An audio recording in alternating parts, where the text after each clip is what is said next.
देखो बेटा, one trick pony का मतलब होता है कि जिसको सिर्फ एक काम आता है। जैसे पॉनी मतलब हुआ घोड़े का बच्चा, वो सिर्फ एक ही करतब दिखाए, इसका मतलब है उसको और कुछ नहीं आता करना, है ना। जैसे आप मुझे कई बार कहते हो, मैम रियल एस्टेट में आप क्यों नहीं बिजनेस करते हो, आप रेस्टोरेंट क्यों नहीं डालते हो।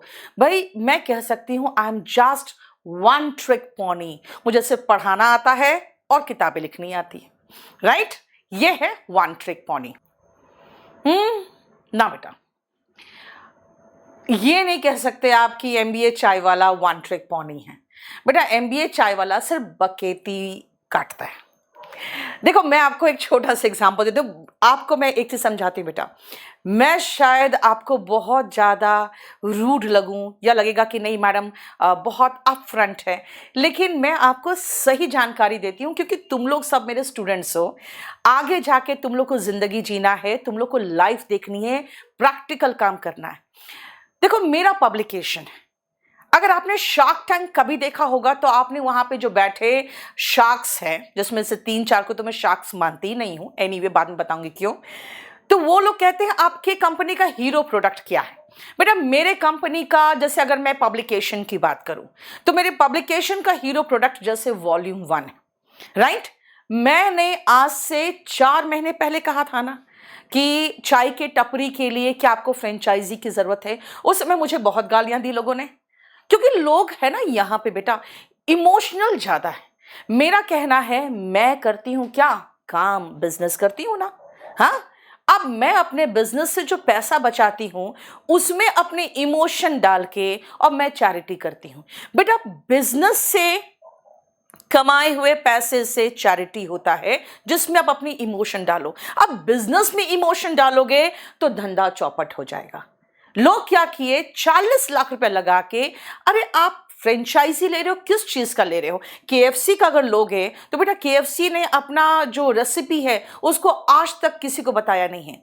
कोको कोला अपनी रेसिपी को छुपा के रखा हुआ है, क्योंकि वो जानते हैं कि इसका आप कभी भी डुप्लीकेट प्रोडक्ट नहीं बना सकते हो, इसीलिए आप फ्रेंचाइजी लोगे क्योंकि लोगों को उसका टेस्ट लग चुका है। यहां पे लोग प्रफुल्ल बिल्लोरे के बात पर उसके फ्रेंचाइजी ले रहे थे। किस चीज का फ्रेंचाइजी ले रहे हो, चाय का। आप पूरे ऑल ओवर इंडिया में 40 जगह जाओ, 40 फ्लेवर में आप चाय पी लोगे और बढ़िया से बढ़िया चाय पी लोगे। क्यों कोई चाय के टपरी के पीछे 40 लाख खर्च करेगा। बेटा चाय का टपरी के लिए फ्रेंचाइजी की जरूरत नहीं होती, मैंने 4 महीने पहले कहा था। आज सब लोग मान रहे हैं ना, राइट। हाँ, देखो आपके पास एक प्रोडक्ट होना चाहिए बेचने के लिए, उसके बाद आप उस पर बहुत सारी बातें, बहुत सारे वीडियो बना सकते हो। प्रोडक्ट पे धंधा चलता है, बकेती पर नहीं। यस। अब देखो, आप अगर अश्नीर ग्रोवर की बात करोगे तो अश्नीर ग्रोवर की बात पे कर दूं आपको। बेटा उन्होंने धंधा बनाया था और उसके बाद उन्होंने आके शार्क टैंक में बकेती किया है और बहुत ही ऑनेस्ट अपफ्रंट बातें कहा है, इसलिए लोगों को बहुत अच्छा लगा। बेटा मैंने 4 कंपनी बनाई, आपको पता है, पहले पैरामाउंट, फिर केडी कैंपस, फिर केडी लाइव, और उसके बाद चौथा जो मैंने बनाया वो मैंने बनाया पब्लिकेशन। सबसे पहले जो मैंने फर्स्ट कंपनी बनाई, बेटा मैनेजमेंट का रोल बहुत इंपॉर्टेंट होता है। मैनेजमेंट से मैं हट गई, डूब गया वो। दूसरी जो कंपनी मैंने बनाई केडी कैंपस, बेटा एक पैसा नहीं था मेरे पास उस समय, और उस समय मेरे पर कम से कम कुछ नहीं तो मेरे प्रीवियस कंपनी ने 25-30 केस तो शुरुआत में कर दिया था। वैसे हालात में मैंने सेकंड कंपनी बनाई, जीरो जो कह सकते हो आपको इन्वेस्टमेंट से। तीसरा मैंने पब्लिकेशन की जो नींव रखी, पहला बुक जो आज से 11 साल से वो बुक निर्विवाद नंबर 1 है, वो है मेरा वॉल्यूम 1। आज मैंने वो क्या लिखा है बेटा, उसकी तो ये हालत है कि हम उतना छाप नहीं पा रहे हैं जितना बिक जा रहा है। मेरे प्रिंटर सारे इन्वॉल्व हैं, छापते हैं और वो बिक जाता है। तो आप कोई प्रोडक्ट बनाओगे ना यार, प्रोडक्ट बनाओगे उस पर कंपनी चलेगी ना, कि बिना प्रोडक्ट के कंपनी चलेगी। मैं आपको एक छोटी सी बात बताती हूँ। मैं सुन रही थी अश्नीर ग्रोवर का वो एक आ रहा था कुछ, तो उसमें उन्होंने कहा कि मेरे बैंक में 100 करोड़ रुपया था और मुझे था कि इस पर धंधा बनाना है, और फिर मैं सलमान खान के पास गया। बेटा जिसको एंजल इन्वेस्टर से 100 करोड़ रुपया मिल गया, अगर वो धंधा बना ले रहा है तो मुझे इसमें बहुत आश्चर्य की बात नहीं लग रही है। बिना पूंजी के धंधा कैसे बनाया जाता है वो मुझे बताओ ना पहले आप। हाँ, ये चीज सिखाने आए थे आपके एमबीए चाय वाले ने, तो उन्होंने तो कहा कि मेरा फ्रेंचाइजी ले लो 25 लाख रुपए में। बेटा 25 लाख जिसका होगा वो चाय की टपरी का फ्रेंचाइजी लेगा।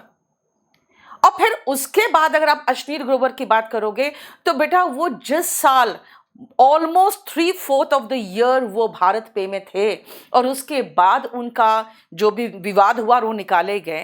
बेटा 3/4 ऑफ द ईयर थे और उस साल उस कंपनी का जो घाटा था वो था 2,500 करोड़।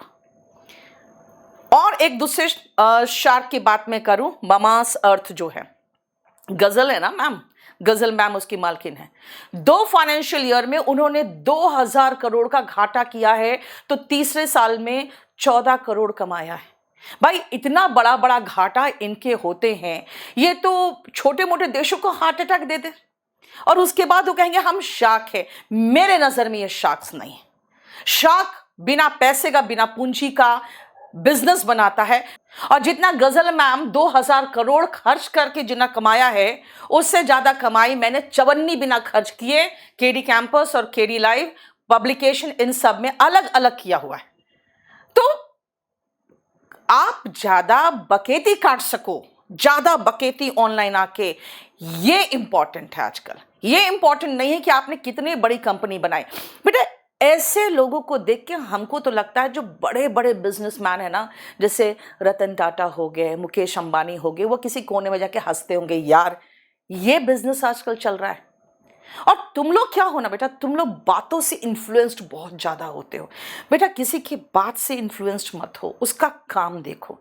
यहाँ पे लोग आजकल पढ़ाने के बदले में रील्स ज्यादा बना रहे हैं, क्योंकि उनको अच्छे से पता है कि वो रील्स बना के ज्यादा फेमस हो जाएंगे। और तुम लोग और एक काम करते हो बेटा, तुम लोग को सलाह देने के लिए जब मैं आपके क्लास में भी कुछ बोलती हूँ ना, वो तुम लोग काट काट कर लगा देते हो, फिर मुझे गालियां सुनाते हो। समझे? क्लास में भी तो यही हालत कर देते हो। क्लास में भी कुछ बोलती हूँ वो काट कर लगा देते हो। ऐसा काम मत किया करो।